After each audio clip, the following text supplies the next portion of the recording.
is this place? Somewhere long forgotten by everyone. It used to be a grand building. Now it's nothing more than a pile of rubble.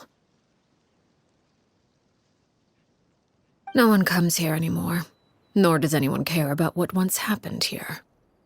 Although, this place does have something to do with the story I'm about to tell you. It was before I became a harbinger, and before Linny and the others joined the House of the Hearth. Due to certain events, I first killed Clairvy and then her mother. And this is where it all happened. You were the one that killed Clairvy? Patience now. Allow me to explain Clairvy's side of the story first. I'll start from the beginning.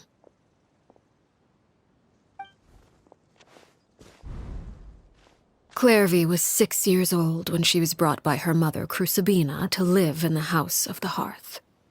From the outside, it seemed like a fairy tale.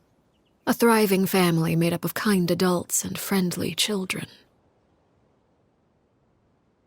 Crucibina was the Knave at that time, and the House of the Hearth was under her control. She was Clairvy's mother by blood, but she was also the mother to all the children in the house. Clairvy was happy here, for a time. But she quickly realized that being part of this family wasn't a fairy tale at all. It was a kind of purgatory. Purgatory? Exactly. The House of the Hearth takes in war orphans from all over Tevat. But as for how to raise them, that depends entirely on the person in charge. Crucibina came up with a novel idea. She would teach the children to fight, force them to duel each other, and then crown as the king of the house the child who proved themselves most worthy of inheriting her title. It's difficult to estimate the number of children who died or were maimed in the process. There's little I can say about the ones who died. The ones that emerged with permanent injuries, on the other hand, well, they still served a purpose. They would be handed over to the doctor to be experimented on, or sent away on dangerous missions. Nothing more than tools to be used and then discarded. So those were the experiments Clairvy was talking about. But what actually happened to her? You said that Clairvy was Crucibina's daughter, so if Clairvy tried to convince her to stop what she was doing, Crucibina probably would have listened, right? Despite being Clairvy's mother, Crucibina cared little for her daughter. She forced Clairvy to join the House of the Hearth only as a means to demonstrate her own impartiality as a mother, to prove that she treated all her children equally. Clairvy did try to convince her mother to change her ways, but it was to no avail. After her efforts failed, the only other option was to rise up and try to fight back. Unfortunately, the other children had already been thoroughly indoctrinated into the illusion of happiness Crucibina had created. Of course, there was one exception. Someone Clairvy's age who knew the truth about the House of the Hearth. Her name was Peruere.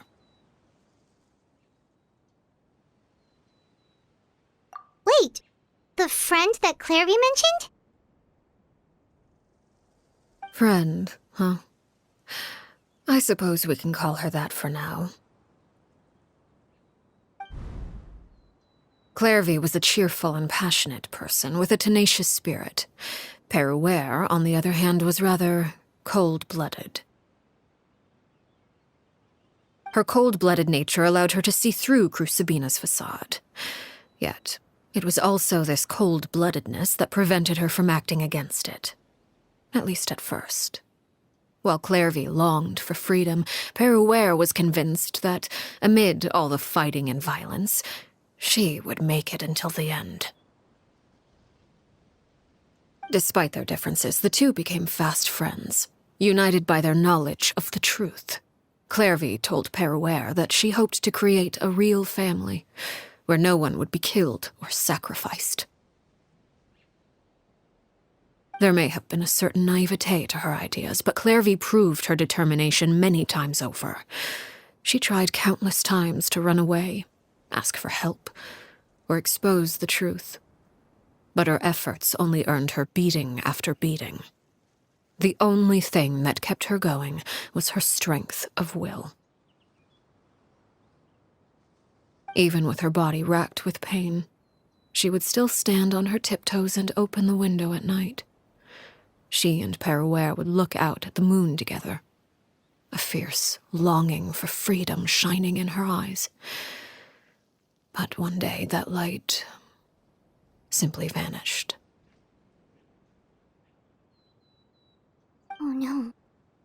What happened?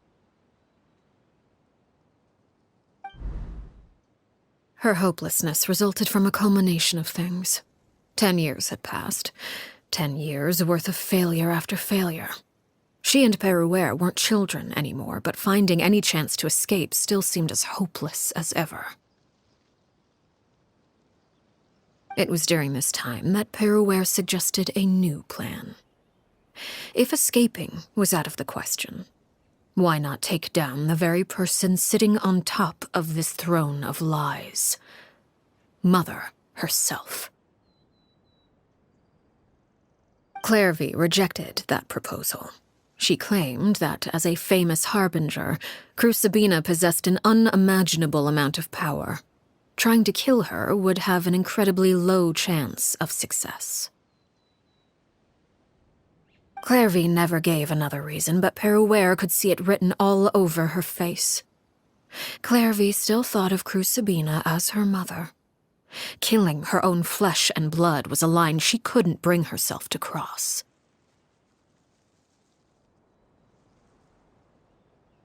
If she couldn't escape and fight back, then only one option remained. Precisely. Death was the only way that she felt she could be free.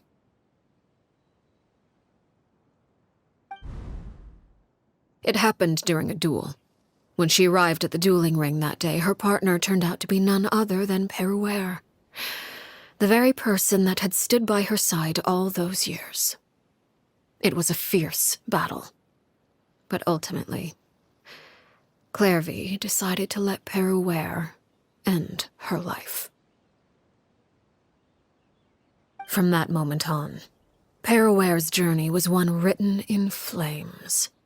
When the rain finally came and washed it all away, there she stood, the sole victor in Mother's endless game of slaughter, a trail of corpses strewn across her path to success.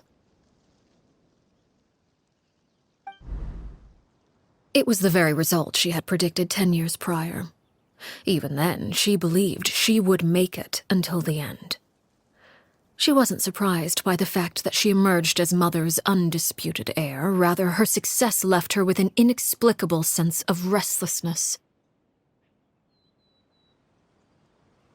She was unsettled, and there was only one thing that could quell that sensation. Perhaps you two would like to take a guess as to what it was? Crucibina, you mean? But... Correct. This is the place where Peruere killed her best friend. A mere year later, this is also the place where she fought tooth and nail to kill the mother they shared. The moment she acted, any conception of what was right or wrong ceased to matter. It's one of the principles of the house. Only those who survive get to write the rules. Peruere won the battle, and became a harbinger herself. After which Her Majesty, the Tsaritsa, bestowed upon her a new name. Arlecchino. So the Perry Clairvy was talking about, it was you all along. You're Perraware. Arlecchino is just a name you got later. I left that name behind long ago. I must say, hearing it now does bring back memories. After I defeated Crucibina, the moniker of Mother died with her.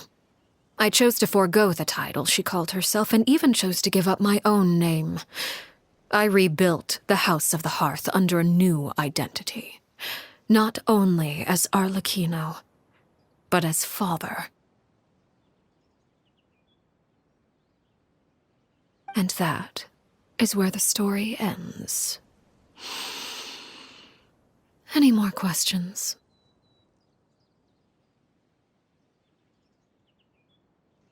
Yeah.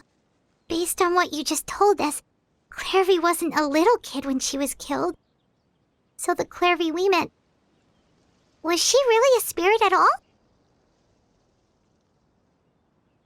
I suppose you could call her an illusion born of flame. Her existence is like ashes to a fire, something left over in the wake of blaze and ruin. You see, a certain power runs through my veins. It's not unlike a curse. My flames leave behind shadows of anything they consume. Of course, the chances of those shadows morphing into a sentient entity are exceedingly slim. Clairvy is a very special case. Clairvy died when she was 16 years old. But what emerged from the flames was her 6-year-old self. Her appearance wasn't the only thing affected. Most of her memories were lost to the blaze as well. Memory is a mysterious thing indeed. Losing a portion of your memories will alter your sense of self. Lose 10 years' worth, however, and it would be like living in the past. Like returning to a version of yourself that never grew up. No wonder Paimon got such a weird feeling when we were talking to her. Perhaps I should put it this way. Clairvy is someone trapped in time. It may seem like she exists with us in the present, but she truly lives in the confines of her own past. So if all of that is true, then you must have known about Clairvy for a long time. Indeed. She's a rather volatile and unstable entity. Sometimes she would look after the children. She's even saved some of their lives. But other times, she would hide from me and become obsessed with revealing the truth about the house to anyone who will listen. Shadows don't have the capacity to learn or grow. Any new information they encounter is quickly forgotten over time. Your attempts to expose Clairvy to sunlight. They failed, yes. The reason is actually quite simple. In Clairvy's mind, the house is impossible to escape, and it is this very perception that traps her there. But no matter. All I have to do is kill her again, and all will be resolved. I don't anticipate so much as a single speck of ash will be left behind this time. Wait! Paimon can understand why you might want her gone, but isn't there another way? So what if she's trapped in her 6-year-old self? She's still your friend! At least talk to her first! It's too late for that. She broke the rules, and now she must be punished. That goes for Filial and Nantoy as well. She's had quite the effect on them. I hope you understand the difference between Crucibina and myself lies in our formulation of the rules, not our policy for enforcing them. Upholding the rules without question is a trait we both share, because that is how a household should be run.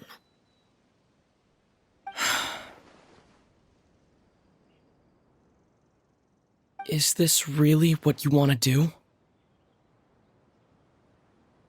Whatever could you mean? Don't you want to say a proper goodbye at least?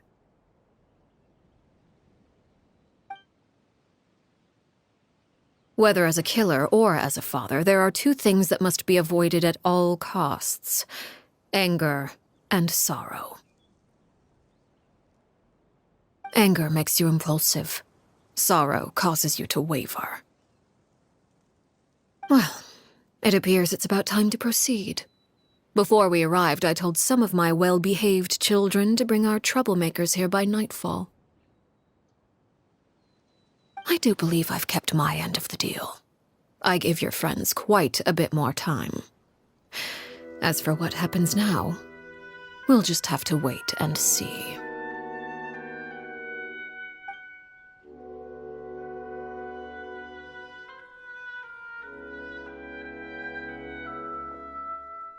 Here they are, Father. Oh, you gonna execute him? Seeing something like that would actually be a first for me. Lenny! I'm sorry. I heard about how you helped buy us more time. But I still failed. I couldn't find a way to fulfill her wish. Huh? Are you... Perry? Indeed, it's been a while, Clairvy. Perry! Shh, stay right there. I'm sorry to postpone our reunion, but first I believe certain scores need settling.